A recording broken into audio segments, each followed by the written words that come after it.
Hello, welcome to World Environment Day and welcome to our roundtable on sustainable consumption. My name is Robin McKie and I am the Science and Environment Editor of The Observer. Today we will be discussing the issue of sustainable consumption in a post-pandemic world. As we emerge from the shadows of COVID-19, how can we develop materials and products that have a minimal impact on the environment, and how do we ensure that these processes have permanence? In other words, how do we hardwire sustainable consumption for the coming decades? How do we do more, better, with less? And how do we make sure those goals are maintained in future decades? These are critically important questions, and the answers will determine the future health of this planet. As the historian Walter Cronin has observed, if in future a semblance of wilderness is to survive on Earth, it will only be by the most vigilant and self-conscious management. To guide us through the issues involved in achieving that management, we've assembled a panel of leading politicians, conservationists and scientists who we now welcome to today's discussion. First on our list is Jeremy Hunt, the MP for South West Surrey. He currently serves as chair of the Health and Social Care Select Committee and is a former Secretary of State for Foreign and Commonwealth Affairs and a former Secretary of State for Health. He is also the founder of a charity to help AIDS orphans in Africa, in which he continues to play an active role. Mike Barrett, currently Executive Director of Science and Conservation at WWF, is a former geologist turned hydrologist who worked for the British government with a focus on biodiversity, international forestry and climate change.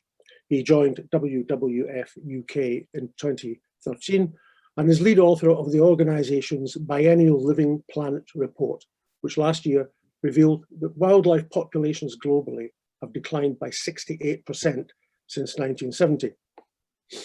Robin Maynard is an environmental campaigner and a writer who has worked for the Soil Association, Friends of the Earth and the Forestry Commission. He's now Director of Population Matters, the UK-based charity which campaigns to achieve a sustainable population of humans on Earth in order to protect the natural world and to improve people's lives. Janelle Knox-Hayes is Associate Professor of Economic Geography at Massachusetts Institute of Technology. She has conducted extensive research in the United States, Europe, and the Asia-Pacific region on the use of market mechanisms to control climate change. In addition, she has studied how individuals and organizations plan and make decisions under conditions of socio-economic uncertainty. Sean Sutherland is co-founder of A Plastic Planet, the global campaign organisation that has a straightforward goal of ridding the planet of the scourge of plastic, which clogs our streams and beaches and chokes our marine systems. Founded in 2016, A Plastic Planet has already been recognised in the Fast Company Awards and is a winner in the International Campaign of the Year. And last, Professor Raimund Bleischwitz holds the chair in Sustainable Global Resources at University College London and is an expert on resource efficiency, raw material conflicts, eco-innovation and sustainability. He is also a Global Fellow at the Smart Prosperity Institute Canada and Affiliate Professor at the SJT University in China. Welcome, and so let me ask straight away by asking each panelist to provide a brief answer to the straightforward question, how can we hardwire sustainable consumption in a pandemic world? Jeremy, could you start for us, please? Well, thank you very much, Robin, and thank you for hosting this seminar. And it's something that I have long thought about, because in the brief year that I was Foreign Secretary, although the political debates were all consumed with Brexit, one of the things that I focused on was trying to secure COP26 for the UK. And I remember there was a bit of wheeler-dealering with Italy, which also expressed an interest at that time. And anyway, we got the successful outcome. And it's interesting to see how the mood has changed despite the pandemic and all the challenges the world has seen since that period. When we originally became the host of COP26, which of course was going to be held last year, 30% of the world's countries had signed up to net zero, and now it's up to 70%. And so there is a real sense of momentum here. But what I would say is that I think we've got the political momentum, and I think COP26 will help that.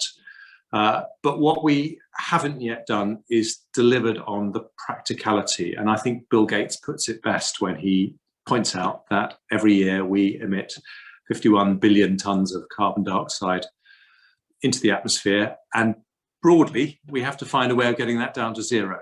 And that is a huge practical challenge. And for politicians like me, who are concerned about climate change, we are trying to find a way of doing that which maintains the public support that we've had. So we need to find a way of upping the pace from where we are now, because if we don't up the pace, we won't get there, without doing it in a way that turns this into an incredibly contentious issue from people who've got, you know, many other day-to-day worries. And I think this is going to be all about the finesse with which the government handles a range of practical decisions that are going to have the impact of changing our lifestyles. And if we handle this in a smart and smooth way, I think we've got every prospect of making our contribution towards that 51 billion tons being reduced. So there are many people here who are much more knowledgeable than me, but I just want to give you two examples. We're going to hear the amazing work that Plastic Planet have been doing, but we have still got a massive issue with plastics. We've got a massive litter issue with plastics, actually, just walking out and about, but we have just got a massive, and I think the government is committed by 2025 to making sure that all plastic is either recyclable or reusable. I'd really like to hear whether that is enough, but I think we have got to deal with the whole issue of packaging in a much more fundamental way. And that will require sensitivity, because people are very concerned about food prices. But the second area where I think the government's made very important noises, but we've got to go a lot further, is on the transition to electric vehicles. And bringing forward the date to 2030 is extremely welcome. It's very, very ambitious. But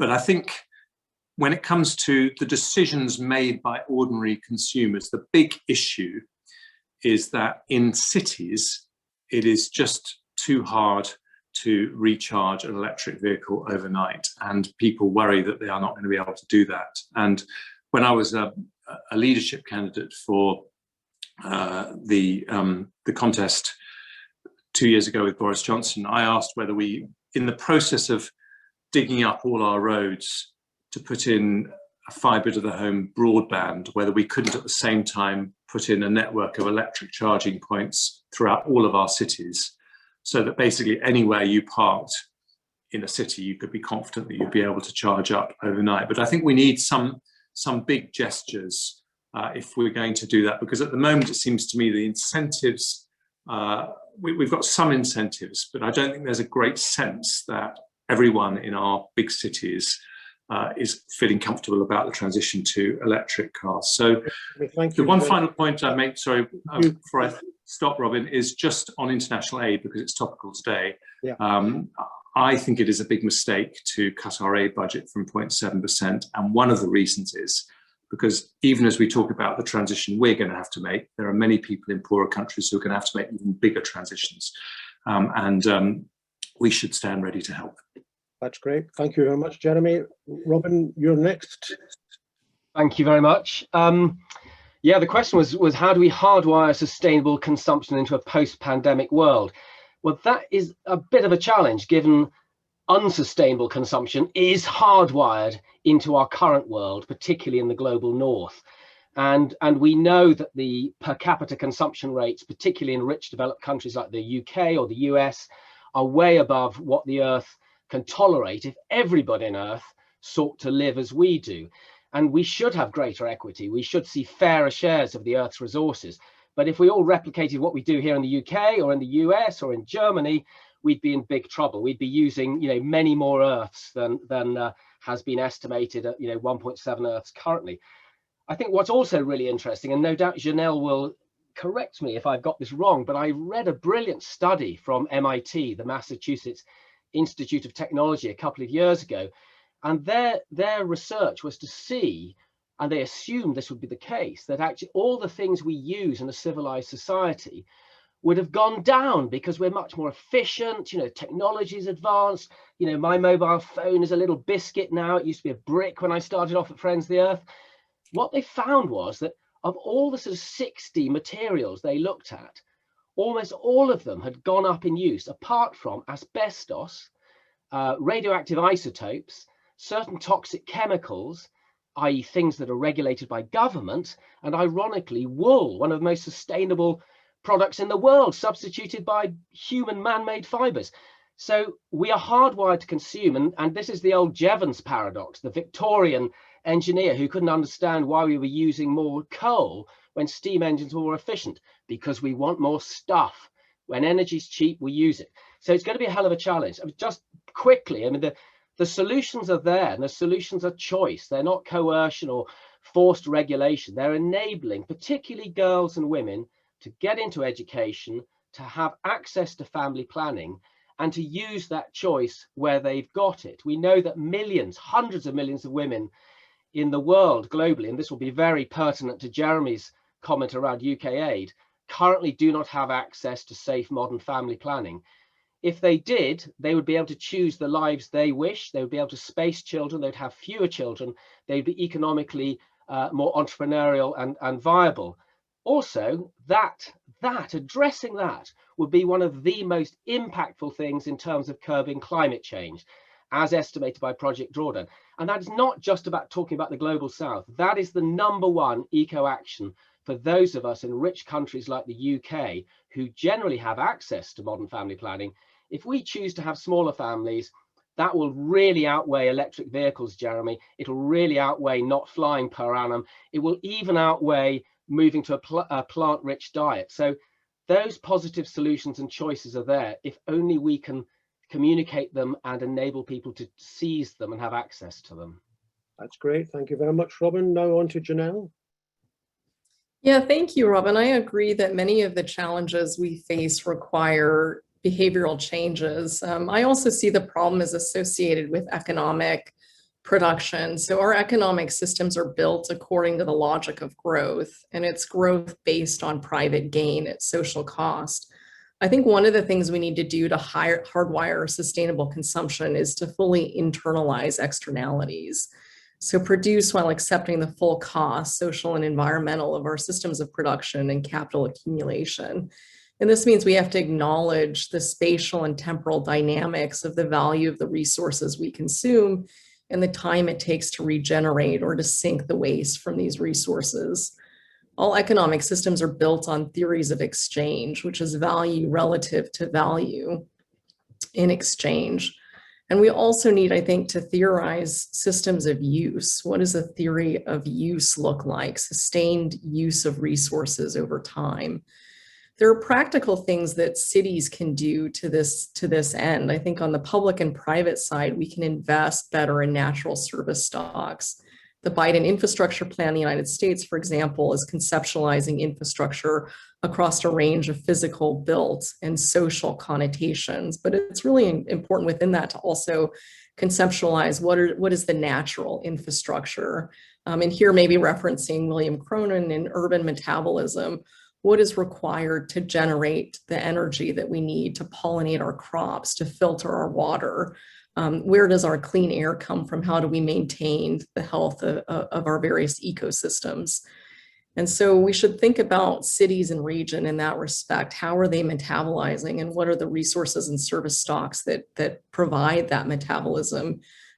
Protecting those resources is critical. And here I think we could incorporate better indigenous knowledge into environmental assessment and planning strategies, because there's considerable wisdom in that knowledge. And then finally, for corporations, I think there's also really creative ideas that could be deployed.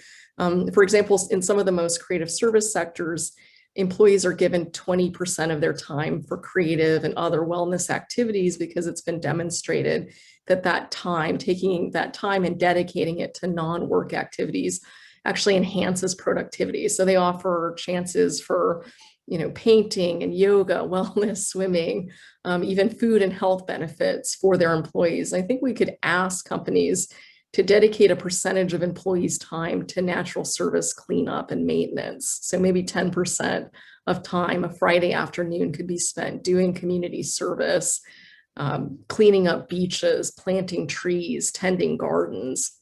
And the idea here is that there's incredible co-benefits. It's not just the actual service of caring for the environment, but this has been shown to be one of the most effective ways to change behavior. It reconnects people with nature.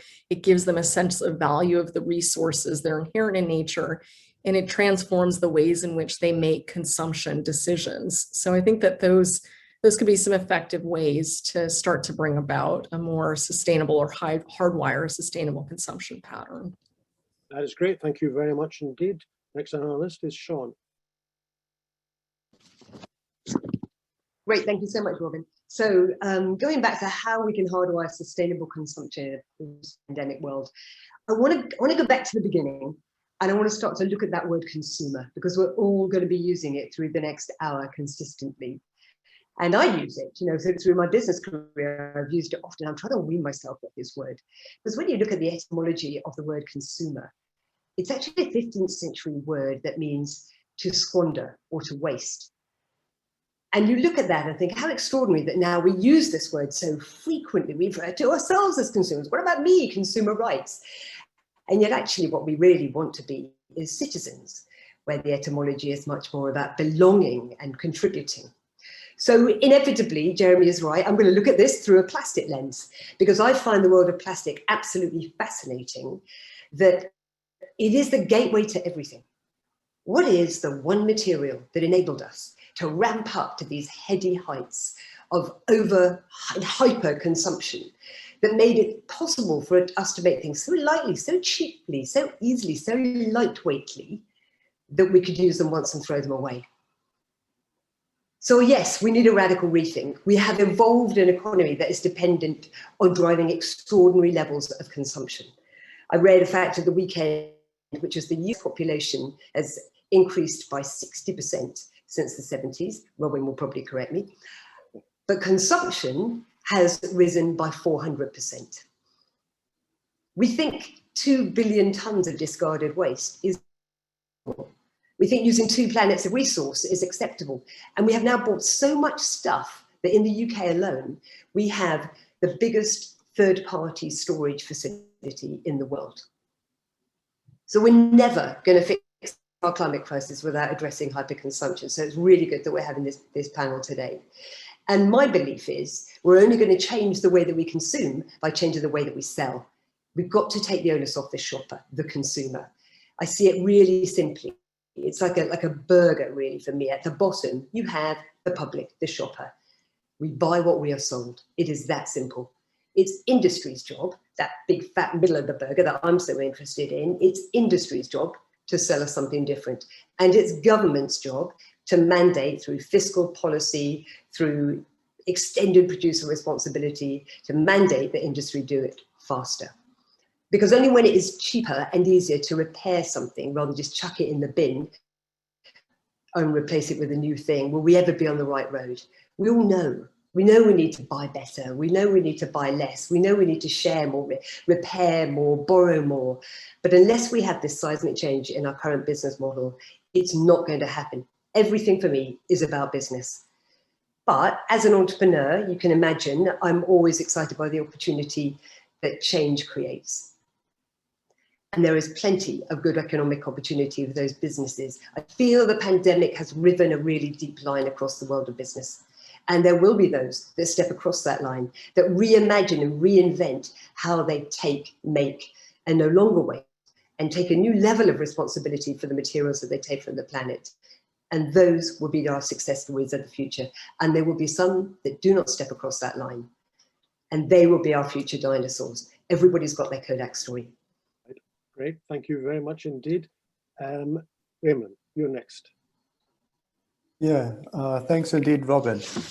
Do we have a problem with overconsumption? Absolutely, yes. There's no denial about this, that in particular industrial countries and with the upper middle class, there is an issue with overconsumption.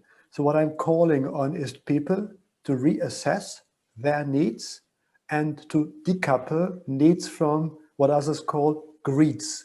This decoupling from needs to greeds is one of the most important steps every single individual can do. And indeed, what we have been rediscovered in the last weeks and months during the pandemic, that we have legitimate needs for access to green space, for healthy food, for smart and sustainable buildings, and also like a slightly different mobility. And that's all fine. There's no reason to tighten the belt here, but really to then apply the distinction between those green and legitimate needs from the greeds that come with overconsumption. And the point here is indeed a measurement issue. Research has put forward the footprints on carbon, on water and materials as a way to measure life cycle-wide impacts of products and indeed production system. And therefore, it is a choice that individuals, but also policymakers can make to reduce those footprints for carbon, water, and materials, and indeed have enabling policies, which I guess we'll discuss in a minute. A point to connect with here would be a mobile phone. Yes, mobile phones have become much, much smaller compared to 10, 20 years ago, but also more sophisticated. They contain more materials. The supply chain have become more complicated. They include conflict minerals. So the phone of the future would be one that comes with a proper due diligence in the supply chain, no conflict minerals at all, with a right to repair, repairability, and indeed all the components can also be reused, and the apps on it would actually steer and guide a more sustainable consumption by providing information on the footprints for consumer choices, but indeed also helping to connect with nature in the times when we just can't be with nature. Thank you very much. And now over to you, Mike. Thanks very much, Robin. Well, in recent years, humanity's made huge progress on the development agenda. Most metrics are heading the right way. Metrics around access to education, health, metrics around poverty, they're all heading the right way. But all the metrics of environmental health on the planet are heading the wrong way. And that's all the metrics of environmental health. We've talked about the 68% decline in wildlife populations. We see a continuing loss of natural habitat, increasing greenhouse gas emissions. And even with the commitments that have currently been made under the Paris Agreement, we're still heading for 2.4 degrees of warming by the end of the century, as current projections. And meantime, we're also heading into a sixth global mass extinction event. And this is one entirely driven by people. And primarily, and this is really important, primarily that loss of nature is driven by the food and agriculture system on the planet. It's hugely important that we remember what nature does for us. It provides our fresh air, clean water, food, fuel, and fiber. It is our life support system. And we now understand that if we are to safeguard nature, then we have to decouple our economic development, our consumption, from the depletion of nature on the planet. And look, let's also bear in mind what the pandemic has reminded us of, which is that the link between nature and human health, that direct link. So 70% of infectious diseases that affect people start in animals. And those zoonotic diseases have been responsible not just for COVID-19, but HIV, Ebola. There are a range of other diseases as well. And this sort of combination of venturing further and further into intact habitat, disturbing reservoirs of disease, combined with our intensive livestock systems, which provide the perfect sort of petri dish, it is a recipe for further pandemics. All part of the, what follows from the destruction of nature. So it's like, bearing in mind the role of food and agriculture in the destruction of nature at the moment, then the challenge ahead has to be how we use our finite amount of land and sea in order to sustain and feed a growing global population. I think we also have to be clear that no matter what decisions are made today or tomorrow, the global population will continue to grow for some while. So how do we actually feed this population on the planet and also redress this loss of nature? And is it even possible? And the good news here is that we commissioned research from over 50 internationally recognized academics last year. It was published in Nature and featured in the Living Planet report last year. And we asked that very question: can we actually fix the problem? Can we feed people and restore nature? And the good news is the answer is actually yes. And it is in fact possible to halt the loss of nature within this decade. But here's the challenge. You don't get to do that through conservation, and conservation is not the sole problem to fixing the natural world. The only way that we actually get to do this is by fixing the global food and agriculture system. And what that means is increasing productivity where we can. It means eliminating food waste from the system. We waste a third of everything that's grown globally. It means restoring abandoned, degraded agricultural lands. It means providing equitable access to the benefits of agriculture across the planet in a way that we really do not do at the moment. And it does mean diet shift. In some parts of the world where we overconsume protein, we have to change that. If we do all those things, we can restore nature on this planet. So in short, if we want sustainability in a post-pandemic world, then we simply have to change the way that we produce and consume food. Thank you. That's great. Thank you very much indeed for that, Mike.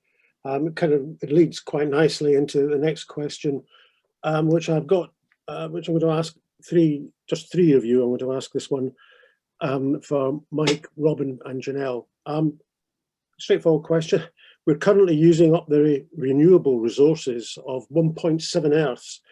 Unless things change, we'll need 3 by 2050. It's sort of, we're going to need a bigger boat, as it were, but that's not possible.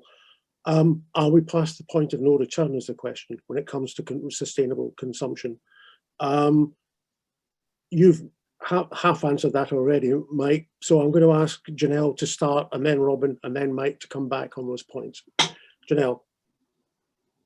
No, I would say we're not past the point of no return, but I think we've already addressed many of the core issues. One is that consumption is also, it's become thoughtless and instantaneous. This idea that you buy with one click, it really transforms the behavior of individuals where they don't really have to think about the impact of what they're producing. And then it's also, once something's been bought, there's a cycle of rapidly throwing away or rapidly getting rid of items. And so we should make consumption more difficult. And I think there's a variety of ways to do that. One is making recycling mandatory and integrating production into consumption decisions. So we used to have, for example, we're talking about the cell phone, pride in products that lasted years or decades. Everything now is designed to become rapidly obsolete because that's how we generate more profit, is by turning products over more rapidly. And so we should transform products into services so that every company that produces something has to take responsibility for the full life cycle of what's produced, not only its generation, but then also its removal or its recycling. And then that can create, if we want enhanced products or the development of new technologies, a relationship so that the product is fully in its material content, fully accounted for. There's also great examples of how to make cities more sustainable with their recycling. And I think the Scandinavian countries do this very well. Japan is a world leader for this. They don't just throw things away. They have to be sorted sometimes into 18 different bins. Every product is accounted for. It's not just one bin that everything goes away into. So I think it's very, very important to think about these different dimensions. And then finally, education. Children are taught to consume. I have small children. They're constantly targeted with advertisements. They see it in the school system. They see it with their peers. They see it on television. This should be counterbalanced with consumption awareness and training within the school system about what consumption leads to, so that when they see products, they're not instantly thinking, oh, I need this or I need that. They're starting instead to think about what is the impact of the planet if I consume more of these resources. Excellent. Thank you very much indeed. Over to you, Robin. Thank you. I think we've got to surface some inconvenient truths. We've talked a lot about consumption and we've brushed over the fact that for over 40 years, environmental groups from Friends of the Earth to WWF to Greenpeace, you name it, have been trying to reduce and curb consumption. And they have catastrophically and hugely failed. And I speak as somebody who was involved in that. And Robin, you probably remember when I was at Friends of the Earth in 1987, 1988, just after the Brundtland Commission report was produced, we started talking about sustainability for the first time. Friends of the Earth, and it was my team, we produced a report called Tomorrow's World. It was a wonderful document. It's still great.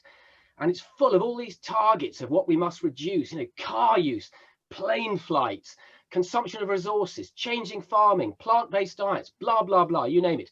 Every single one of those targets has been blown out of the water. Not one has been achieved. Now, you won't hear Friends of the Earth acknowledging that, and I have a huge loyalty to my old employers, but we have to start understanding, yes, we must keep working away against trying to change people's consumption habits, but we also need to address the inconvenient fact that the numbers of consumers are growing rapidly. There are about 3.5 billion high net worth consumers in the world currently. The projections by Brookings and others is that will reach 5 billion. China is now full of consumers. They were the producers of the world. They are consuming many of their own products. Some of the fastest growing recent population countries are the fastest growing. In fact, that's where the greatest growth in consumption is happening. So we both have to address ourselves, look at ourselves in the rich north and reduce our consumption. But we also need fewer consumers overall. And as for the Sustainable Development Goals, Mike, you must have read the UN's own report. They have said that they are not going to meet most of the SDG targets, and population growth is one of the key factors. There are 40 million more women with an unmet need for safe modern family planning due to population growth. The number of girls in Africa who are not in education has increased by 7 million due to population growth. And when you talk about fair shares, which we must try and achieve, the reality is that if we met all the Sustainable Development Goals, the amount of energy required to deliver those would be 70% greater than currently. So we're not going to get there. Those absolutely essential human rights and aims of better lives for people can only be addressed if not only are we consuming less, there are fewer of us. And I cannot understand why organizations like WWF and Friends of the Earth and Greenpeace do not champion Project Drawdown to the Skies. They calculated what are the top 100 solutions to climate change. In 2017, their first issue, number 1, educating girls and family planning. That would save and cut more carbon over the next 20 years than all onshore and offshore wind combined. They've just revised it. But that unmet need of family planning, access to education is number 2. It's 85.4 gigatons. That's only just below ending all food waste, as you talked about, Mike. It's 20 gigatons more than moving to a plant-based diet. Why won't you talk about it? That solution, that human rights, women's empowerment solution, I just don't get it. Okay, fair enough. Mike, your chance to talk about it. Thanks. So I guess the one thing I'd say just in response to Robin there is I think we've got to bear in mind that environmental impact, there's essentially an equation here. Environmental impact equals population size times consumption. And it's a factor of both. And clearly the more people are on the planet, the harder it is to make the resources go around. However, the leverage you can obtain from the consumption part is hugely significant. And I think it's worth just looking back and reminding ourselves that the point at which environmental damage at sort of global scale starts on the planet, you can trace it back to the advent of the Great Acceleration, midpoint of the 20th century, 1950. We only had 2.5 billion people on the planet at that point. So that tells us that even with a far smaller amount of people on the planet, if you consume in the wrong way, you've still got a problem. So we have to sort out the production and consumption part as well. I think there are a number of measures also that we can use that demonstrate the current overconsumption that we see.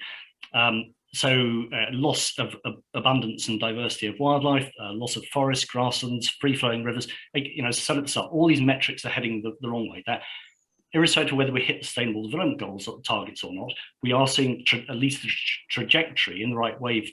From a development perspective, we're seeing it the wrong way from the environmental perspective. The impacts are real. Whether that's pastoralists in East Africa with nowhere to graze their cattle, through to the city of Sao Paulo running out of water in 2015. But as I said earlier, our research shows that it isn't too late, but the conservation alone can't protect the natural world, and changing our consumption is absolutely critical to do that. And I'm saying it's not too late. It's not too late if we make radical decisions quickly.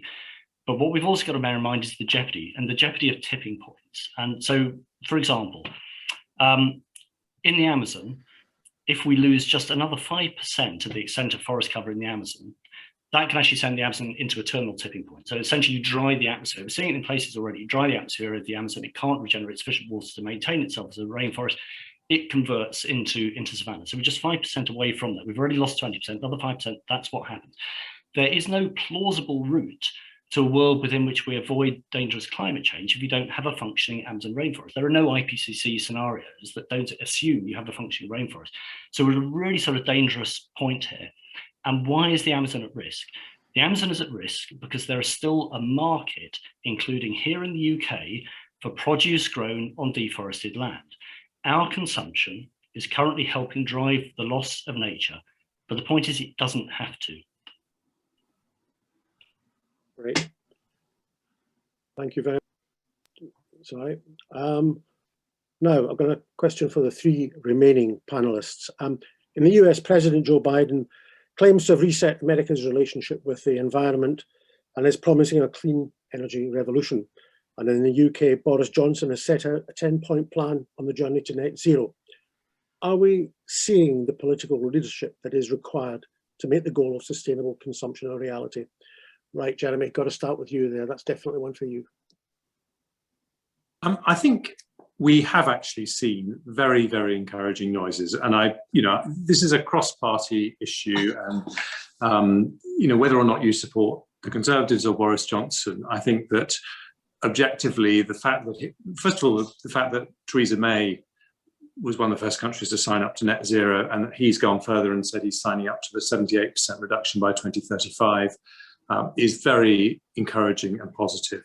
But the point is, listening to the very sobering words that we heard from Mike just now about tipping points, the question is delivery. And obviously we're responsible as a country for less than 2% of the world's emissions. So it's not the actual emissions that we're responsible for, it's the leadership role, it's the influence that us and the US have, and other countries too between us, that is going to determine whether we do enough fast enough for tipping points. I just wanted to make one point though, because on sustainable consumption, I think there is a real tension between people who follow environmental issues closely, who are desperately worried, as Mike is, about tipping points, and ordinary members of the public who see it as one of a number of issues on their horizon, some more than others. And the example I want to give is from the area I spend most of my time on, which is health. Now, we often worry about obesity.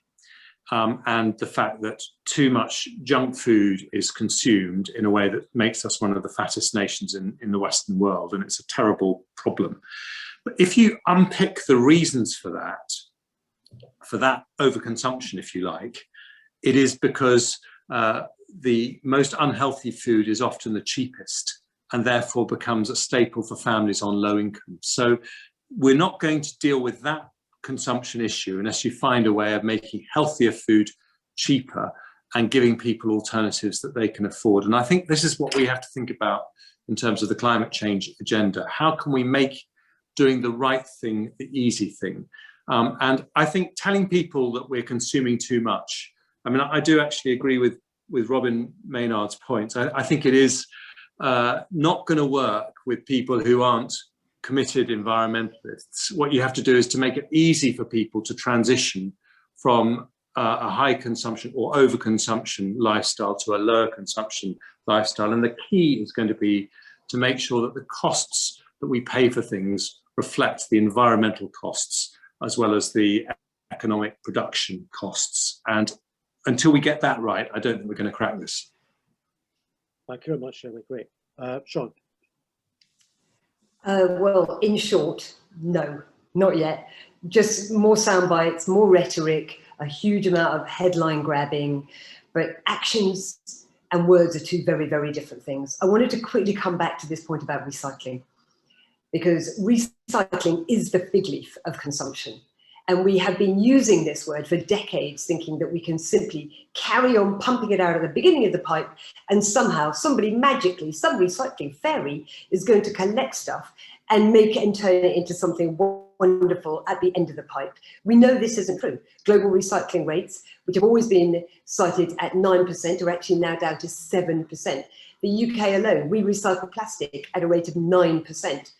The US, 4.4%. We export from the UK 60% of our waste. So these things are the ones that need to change. If we start to deal with our own dirt rather than offshoring it, it's the worst in waste imperialism. Then we will actually have to confront the problem, and we will turn off the plastic tap. And this, of course, is just one example of the side effects of our unsustainable consumption.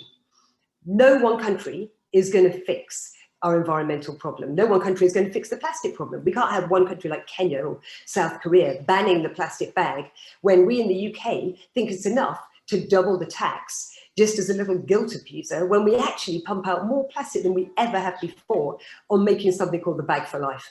So we've been using words, metrics, excuses in order to delay real change. We have to have global treaties for many of the things that we've been talking about right now.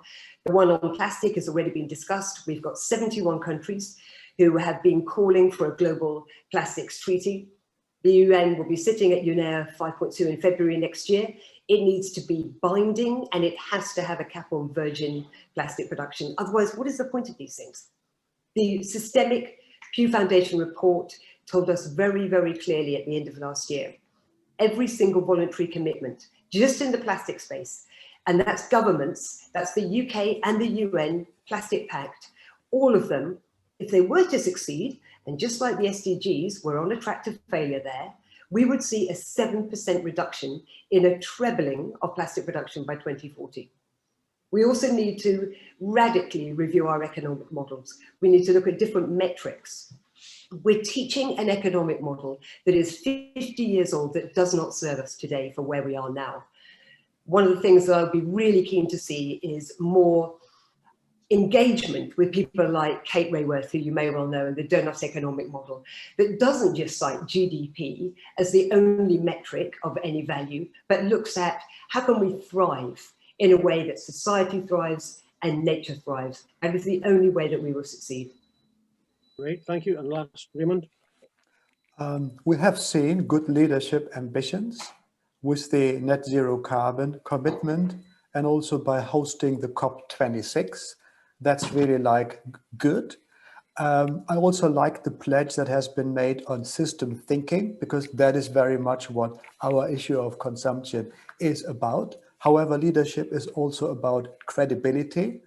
And Jeremy has mentioned already a minute ago, the ODA cut, and has called it, if I may quote you here, a mistake, while others call it a shamble and irresponsible behavior. So this really has been counterproductive in the leadership ambition, and it needs to be addressed and reversed. So we would like to see ODA increasing and investing into climate-friendly solutions rather than being cut. And that includes some of the projects that, say, my department has been doing. So it is very much the capacity building on an energy transition in developing countries, and the very many projects that have been going on to address poverty. So that indeed is a major mistake and a blow in the face of leadership ambitions, and I hope it can be reverted. However, I would also like to make the point that the 10 points plan that I really like to stress here is a bit short on the issues beyond the energy transition. So the points that Mike and others have made are very much valid, in that we need to address the need for a more regenerative agriculture, and indeed production and access to healthy food. And some projects that have started on peatland restoration, they all go in the right direction, but there need to be more comprehensive policies to really have a more sustainable food system.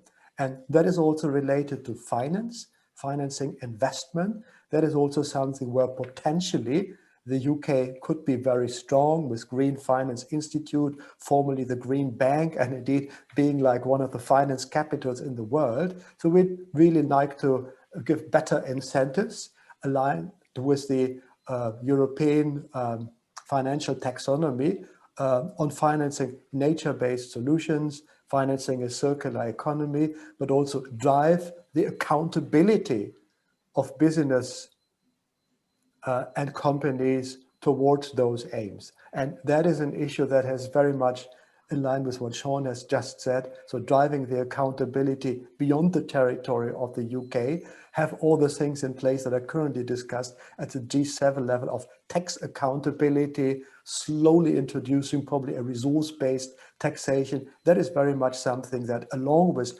accountability and reporting, I would like to encourage in future leadership attempts. That's great. Thank you very much. Now, we're running out of time here. I'm going to ask a question to all 6 of you, and you've got 30 seconds. You had a minute originally, but now it's 30 seconds to answer this one. No silver bullets to the challenge posed by global environmental crisis, but if you had the opportunity to ensure one concrete piece of legislation reached the statute book, what would it be? Okay, Janelle, you've got 30 seconds to answer that one. Yes, I realize we have an expert on plastics, but I would say ban single-use plastics. And I agree completely that plastic is such an enabler of consumption. I think this is most challenging in the food sector because of the issues of safety and hygiene around food processing and shipping. But I think there are other sectors where we could easily make this transition. I'm, for example, even thinking about Amazon in the United States. Everything in Amazon comes in a single box wrapped with plastic bubble and everything else. Amazon now has a partnership with Whole Foods. They could very easily ship in reusable containers that could just be brought into a Whole Foods or other collection center for reprocessing and redistribution. So I think there are some very easy ways to, somebody says stop shopping at Amazon, yes, but even we're not trying to penalize these kinds of companies. We're going to consume the way we consume. One transition is thinking about how it's wrapped and processed. Great, that's fine. Mike, over to you. 30 seconds, Mike. We're going to change the world. Yeah, sure. So I think an important point to be made, which is that we need to make it easy for people to make the right choices. And it's really hard if you go into a supermarket right now to know what you should buy and what you shouldn't buy. So my ask would be simple. And there's an opportunity to do this right now through the Environment Bill. Legislate to set a target to reduce the global environmental footprint of consumption from UK imports. If we could set a target to halve our footprint each decade, we'd be world leading and we could catalyse a level of change which would be genuinely groundbreaking. And please don't undermine that by signing up to a trade deal with Australia that completely undermines the high standards that we all need. Great. Thank you very much. Next is Raimund. I'm all in favor of rethinking over ownership and value creation, and the legislative piece to bring it forward is extended producer responsibility. That would go backwards from the waste legislation where it had been towards more material stewardship for extractive and manufacturing companies to have all the extended lifetimes that we wish to see in the service economy, reducing the footprints, by the way. Extended producer responsibility, that's my wish. Great, well done, Raimund. Sian? Well, Raimund's just stolen mine. So I'm just going to quickly add a little comment on Amazon, which is somebody said to me the other day, they've got a new button for Amazon where it says buy, and it's a click down menu, and it says buy tomorrow, buy in a week, buy in a month, borrow from a friend. So, genius. Let's just do that. We could fix a lot of stuff there just to make you think before you buy, let alone have a micro delivery in 12 minutes. My only thing would be exactly the same as Raimund, introduce very onerous levels of producer responsibility. If you as a manufacturer knew you had to look after that thing for its second, third, fourth, fifth, forever life, you would design it differently at the outset. And only when we're responsible for the damage that we cause will we change our entire model. Bravo IKEA, who are doing this already. Great, thank you. Jeremy? I think if there was going to be one change in the law, we know the price mechanism works. We know that introducing charges for carrier bags has far more impact than endless entreaties, and relatively small price changes work. So I would like to see a law that made sure that the prices that we pay for online shopping, any online shopping, fully reflect the environmental cost of disposing of the packaging, and indeed the environmental cost of producing that packaging. Excellent. And finally, Robin.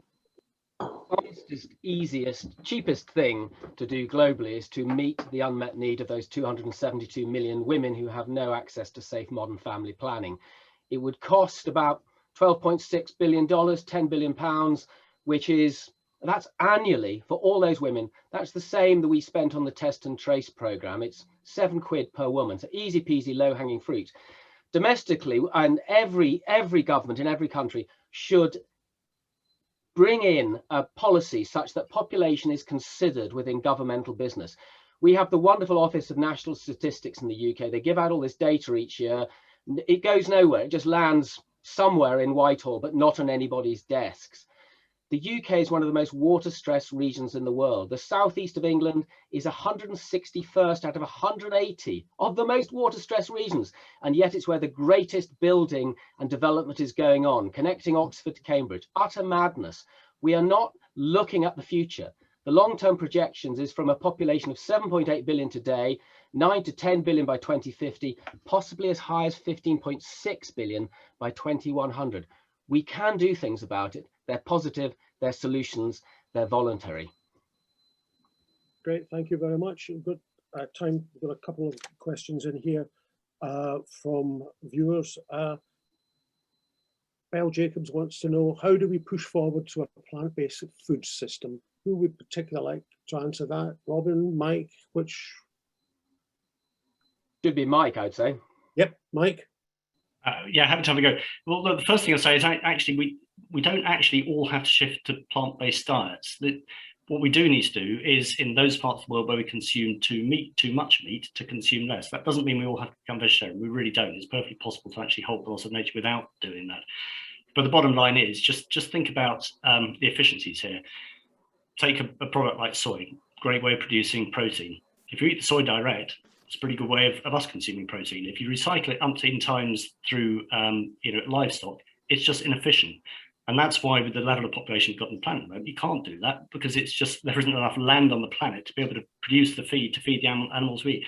Keep in mind, at the moment on this planet, 96% of the mammalian mass on the planet is people and our livestock. That's just an extraordinary inefficient use of the resources we have. Great, thank you. One last question from Bill Dowling. He makes the point that we're pressing away for selling large numbers of electric vehicles, but we don't even generate our home electricity with enough renewable electricity. This just seems a bit of a wrong balance. Jeremy, what would you say was the answer to that?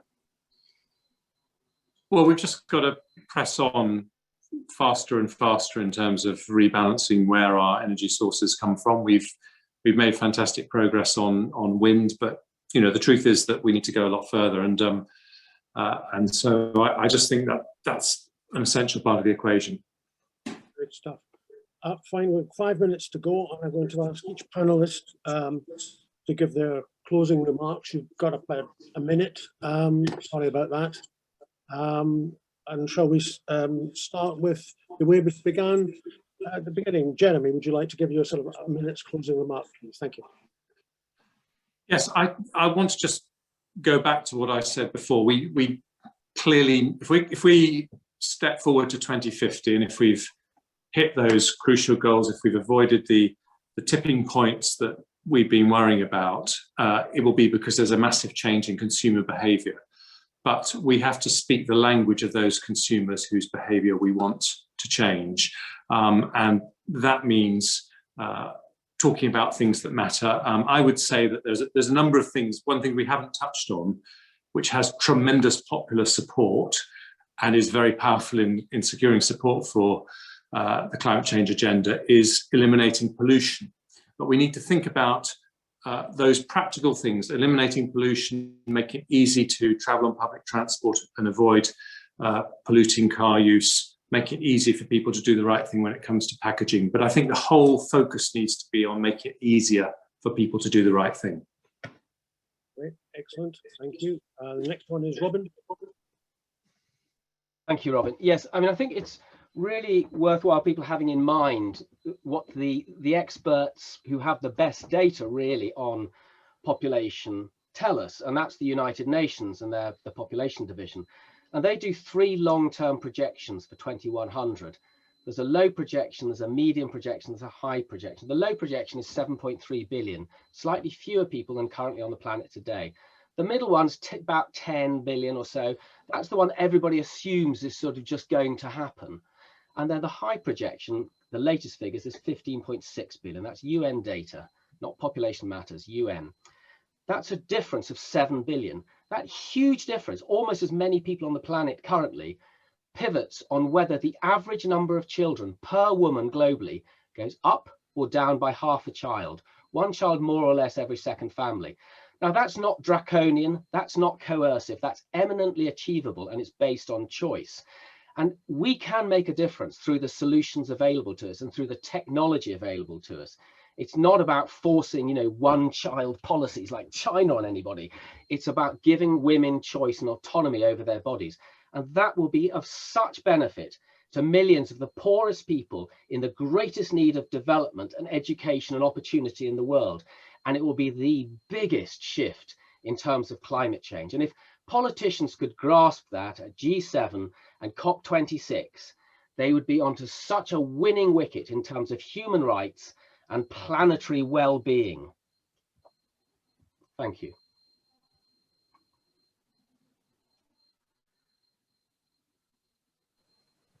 I think that isn't me next, Robin? Robin, I think you're muted.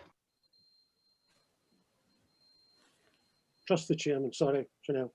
Yes, yeah, thank you. So I think one of the things we have to think about is time. And, so we've spoken about this a lot in the panel in terms of the circular economy, the production cycles in which the goods that we consume and produce are generated and the waste from those are sunk. So integrating that into systems of production is essential. But I think it's a personal transformation that needs to occur, particularly in the global north. So digital technologies have accelerated the rate at which we operate. And for the individual, this also takes away the sort of connection to planetary temporal cycles. We don't really think about the time in which, how much time does it take to grow food? We don't know the time to make clothing, the time. So we consume at this accelerated rate because we're not aware of the temporal cycles under which things are produced. And so giving ourselves time away from a digital reality, time, building that into our own daily cycles, I think is really critical to changing consumption patterns. Great, thank you very much. And it's Raimund next. I would like to underline some of the key words I've seen in the chats: the value of education, the need for a more sharing type of approach, in particular in mobility. That's all very valid. People have choices, and in particular, the middle class has the choices to have more healthy diets, to drive less with a less fuel efficient car, bike more, etc. So that is all a small step, but a right step in the right direction. And it needs to be underpinned by the systems that are done by companies in particular, and schemes on accountability and reporting. And if you put those things in order, the sustainable production and consumption systems with like-minded policies such as the one that have been mentioned, I like the idea about an online approach, like internalizing the externalities for online shopping. That is also something very much that I would like to keep the participants here with them on their way home or on their way to the kitchen to grab a coffee. So sustainable consumption choices and production systems can be aligned. Finally, Mike. Yeah, thank you. So I'm going to say something about slightly strange then as a conservationist, which is to remind people of something I said earlier, which is that conservation is actually not the only solution, and it can't be the only solution to halting the loss of nature globally. It has a role to play, but what we actually mean by conservation in many instances is simply supporting the rights of local communities and indigenous peoples who are the best stewards of the land that they have been in for generations. They're the best people, the best placed people to look after nature. And we've got to remember why people are losing access to their lands. Land grabbing and deforestation, these aren't simply sad things that happen on the other side of the world. These are things that happen because of our actions. Nobody deforests unless they can make money from it. Okay, there is money to be made from grabbing land. deforesting it, growing commodities, selling it into the international market, and as long as the likes of us buy it, this will continue. So we can't leave it to, to sort of voluntary agreements from the private sector to sort this problem out. It simply won't happen. We've tried that, it doesn't happen. It's not enough to ask people to make the right choice all the time. That's just too hard. We have to legislate. Legislate to get deforesting commodities out of supply chains into the UK. That is great. Thank you, everybody, for taking part in our roundtable on sustainable consumption on World Environment Day. Thank you all for really stimulating discussion, absolutely fascinating points that are made, and I look forward to writing about them in the coming months for the Observer. Thank you very much again to all our delegates. Thank you. Bye-bye.